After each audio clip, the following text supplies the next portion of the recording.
ڈالروں کی اب یلغار. اب یہاں پر امریکی سرمایہ اور ڈالر چاہے مشرق سے آئے چاہے مغرب سے آئے وہ یہودیوں کا اعلی کار ہے.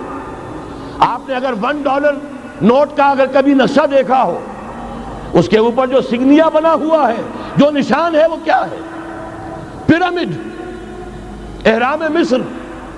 یہ کن کے لیے اہمیت رکھتے ہیں؟ ہزارہا یہودیوں کا خون اور ان کی ہڈیاں ان پیرامڈز کے تلے دبی ہوئی.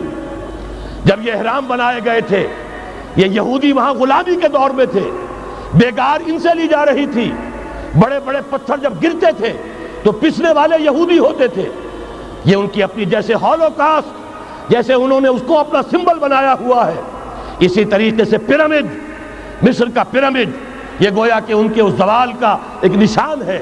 اور اس پر ایک آنکھ بنی ہوئی ہے، ایک آنکھ، کان دجال کی آنکھ، وہ دیکھ رہی ہے. عجیب ہے یہ سمبل. نیچے لکھا ہوا ہے نووس آرڈو سکلورم، اور یہ در حقیقت 1776 جو نیچے لکھا ہوا ہے وہ رومن حروف کے اندر یہ 1776 ہے، جو میں بتا چکا ہوں آرڈر آف الومناٹی وساپ نے قائم کیا تھا. عام دنیا یہ سمجھتی ہے کہ شاید یہ امریکہ کا یوم آزادی ہے، سن آزادی ہے. 1 مئی اس آرڈر آف الومناٹی کی تاسیس 1 مئی کو ہوئی ہے. یہ 1 مئی جو منایا جاتا ہے، دھوکہ یہ دیا گیا ہے کہ یہ شکاگو کے جو مزدور ہیں ان کی یادگار ہے. حقیقت میں یہ 1 مئی اور 1776 آرڈر آف دی الومناٹی کی تاسیس کی تاریخ ہے. ڈالر میرے اس دیش کو ناپاک نہ کرنا. اور میں تو انہیں داد دیتا ہوں، جو کچھ انہوں نے، شاعر کہتے ہیں اس کو جو صاحب شعور ہے، اس صاحب شعور نے جو مشاہدہ کیا ہے کہ ڈالر آئے گا تو کیا آئے گا ہمارے ہاں. میری تو فکر کے اندر رچ بس گیا ہے. پاکستان کے بارے میں جب کہا تھا اے آندھیو سنبھل کے چلو اس دیار میں، امید کے چراغ جلائے ہوئے ہیں ہم. ہماری امیدوں کے چراغ ہے یہ. اسلام کا گہوارہ بننے والی ملک ہے یہ. اس کو ہم نے قائم کیا تھا اسلام کے لیے. یہ آندھیاں نہ چلیں. اس ملک کو ہم نے اسلام کے چراغ جو ہیں ہم نے اس میں روشن کیے ہوئے ہیں. اے آندھیو سنبھل کے چلو اس دیار میں، امید کے چراغ جلائے ہوئے ہیں ہم.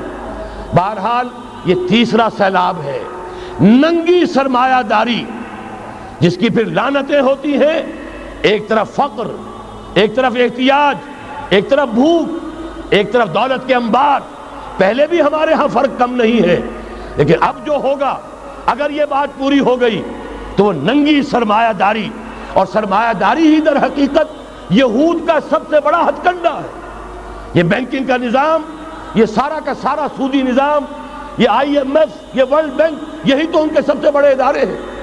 تو واقعہ یہ ہے کہ 3 طرف سے ہم پر حملہ ہو رہا ہے. اور یہ سود کے بارے میں کیا کہا تھا اقبال نے؟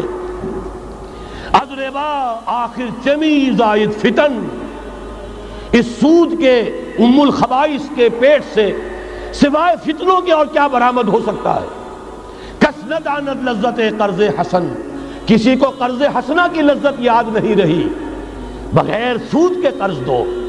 تمہارے پاس فاضل رکھا ہوا ہے، کسی بھائی کو دو کہ وہ اپنی معاشی گاڑی کا پہیہ چلا لے، پھر اصل واپس لے لینا. اگر اتنی ہمت نہیں ہے کہ ان تصدقوا فهو خیر لکم، صدقہ ہی کر دو تو سب سے اچھا ہے. دے ہی ڈالو اپنا فاضل سرمایہ. یسألونک ماذا ينفقون قل العفو. مت رکھو اپنے پاس، یہ گندگی ہے.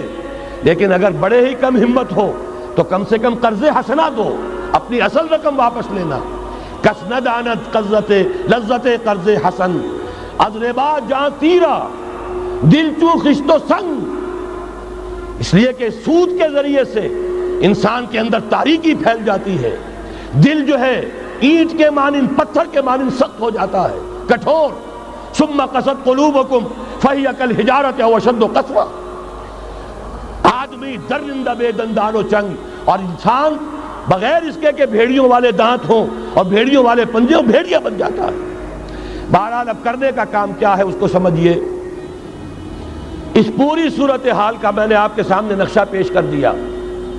ایک طرف مغرب سے نیو ورلڈ آرڈر، جو جیو ورلڈ آرڈر ہے، اس وقت کی سپریم پاور آن ارتھ، امریکہ کی سرپرستی میں بڑی تیزی کے ساتھ حملہ آور ہے.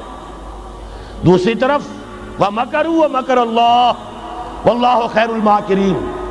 اللہ کو پامردی مومن پہ بھروسہ، ابلیس کو یورپ کی مشینوں کا سہارا۔